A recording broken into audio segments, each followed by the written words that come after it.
Hello, everyone. I'm Bo from Brutal Commentary, and today I'm going to be breaking down our next matchup for 173. In this one, we have a kickboxing match between Yuki Yoza taking on Superlek.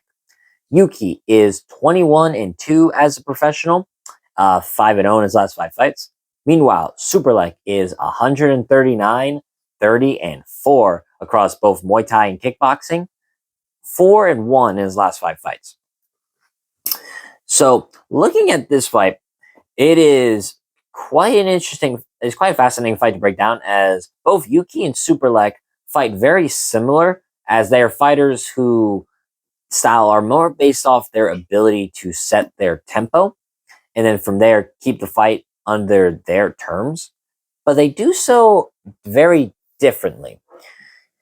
As well as it's going to be an interesting battle of kickers as Yuki is a very dynamic calf kicker, while Superlek, his nickname is literally the kicking machine, and he has that nickname for a reason, as he is one of the most diverse kickers across all combat sports, and quite frankly, one of, if not the best Muay Thai fighter of his generation. So first, looking at Yuki Yoza. For Yuki, his his tempo is all about his rhythm and his ability to disrupt his opponent's tempos. What I mean is that one of Yuki's best weapons is, of course, that calf kick. His ability to fire the calf kick, whether as a single strike before his combinations, after his combinations, or as sort of a counter after his opponent throws a combination. It doesn't really matter the terms or conditions in which Yuki throws it. He's going to throw the calf kick no matter what. And over the course of a 9-minute fight, because this is 3 rounds, it's not a title fight, Yuki's able to oftentimes frustrate his opponents greatly.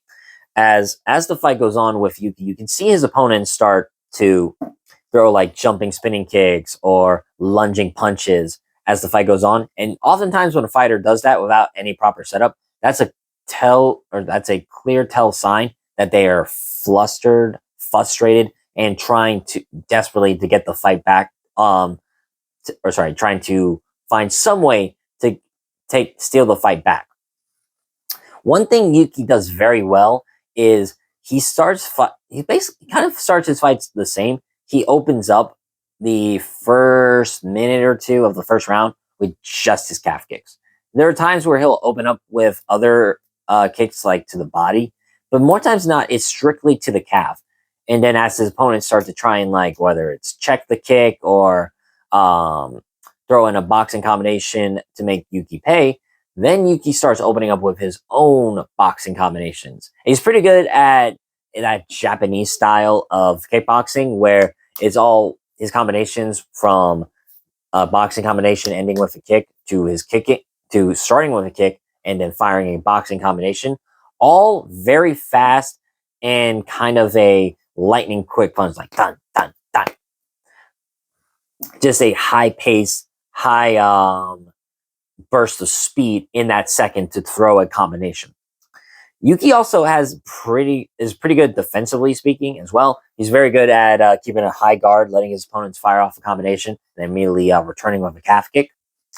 As a lot of Yuki's style is based off that calf kick. That I cannot emphasize enough how important the calf kick is to Yuki's style, as not only as his offense starts with the calf kick, but that's also how he is able to slowly but surely pick apart his opponents over the course of the fight.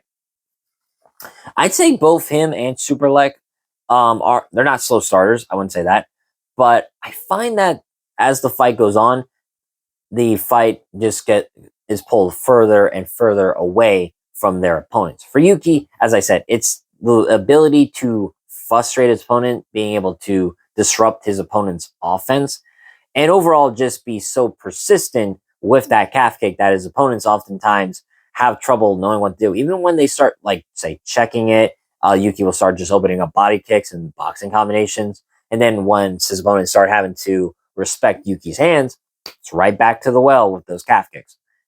Every bit of offense Yuki has is off the calf kick. And he's very good at either, like I said, setting it up with his own combinations of strikes and then ending with it, beginning a combination with the calf kick, or just throwing it as a single strike. Yuki basically has a system based off that kick, and he uses it to great effect, as most people cannot solve the puzzle of that.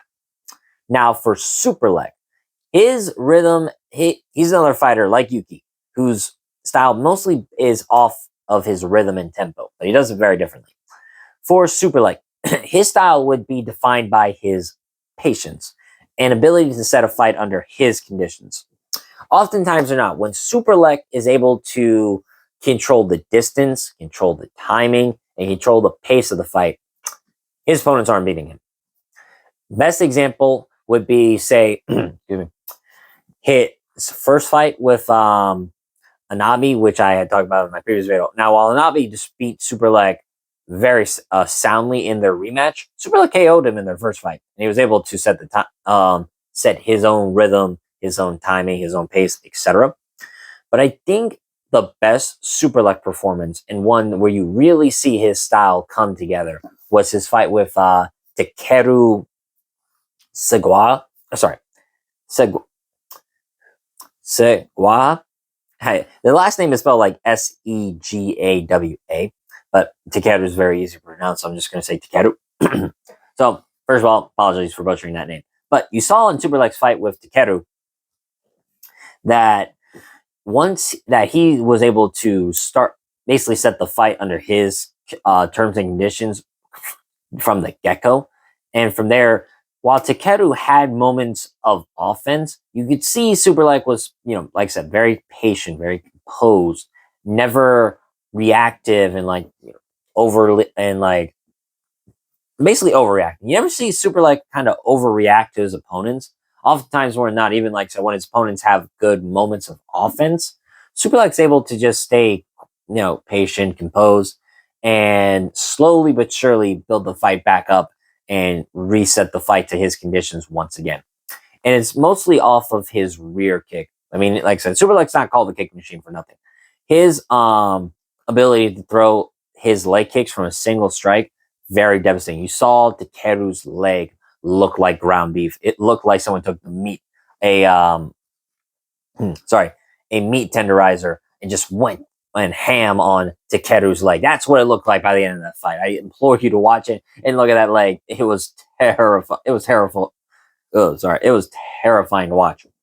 But of course, like Yuki, Superlek's very good at firing off a combination, then ending with his kicks, not just throwing his kicks at single strikes and just throwing it with no setup. I would say Superlek's best combination is his double jab rear kick, whether that be to the leg, body, head, does not matter. His jab to set his rear kick, I would say, is his best weapon.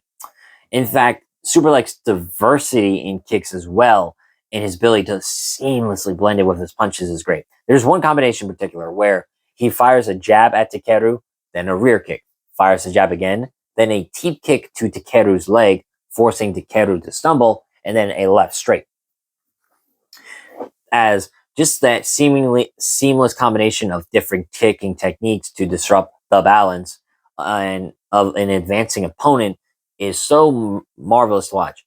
I'd say Superlek is, he's a Muay Famer. And what that means is he's primarily a kicker by trade, and they are very good at fighting from a distance.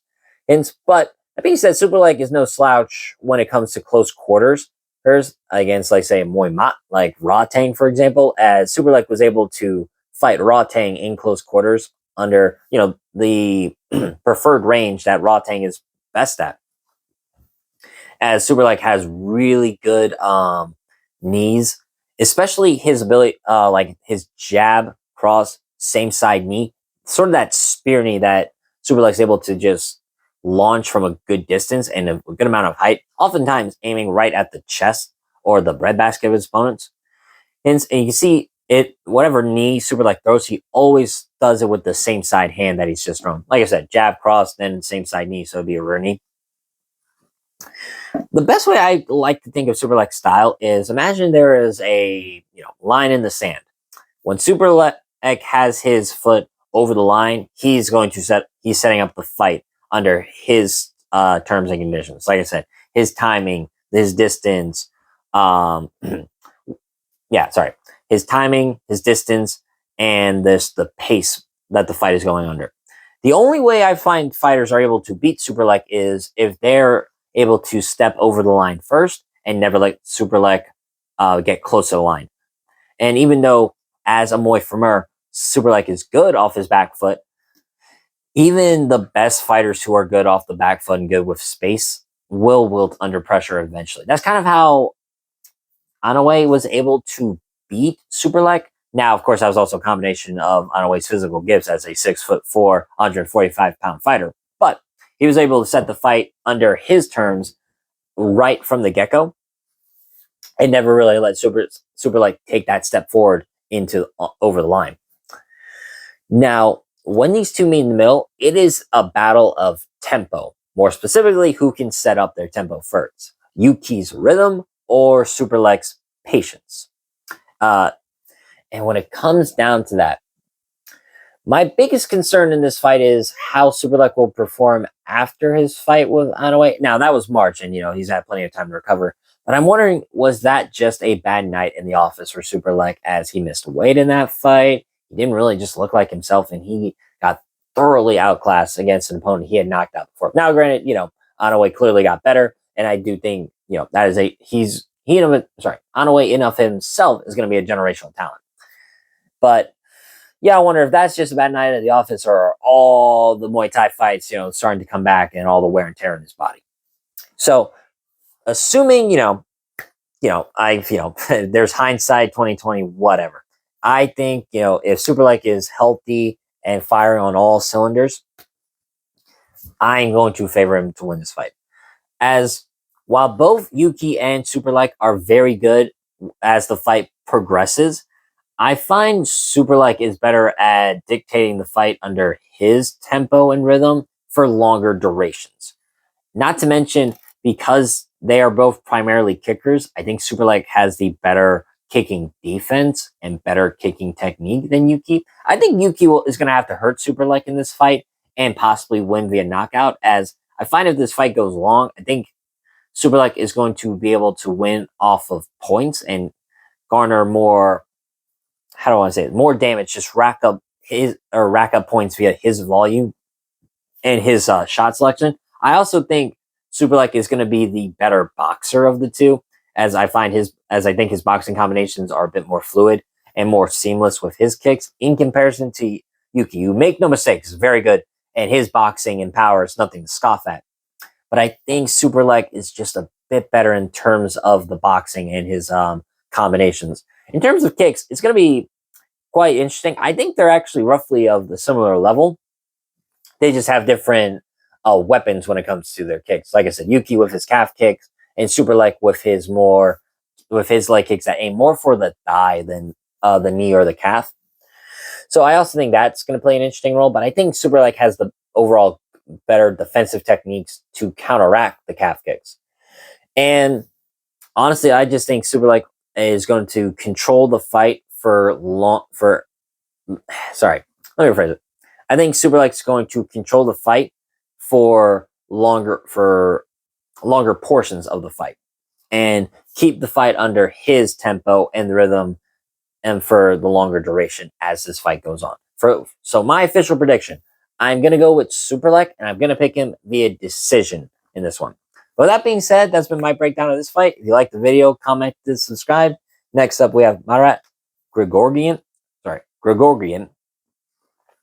Every time I try and pronounce that name, the G kind of gets stuck in my mouth, so apologies for that. Versus Yuki Anpo. But until then, I've been Bo from Brutal Commentary. I thank you all for listening. Take care.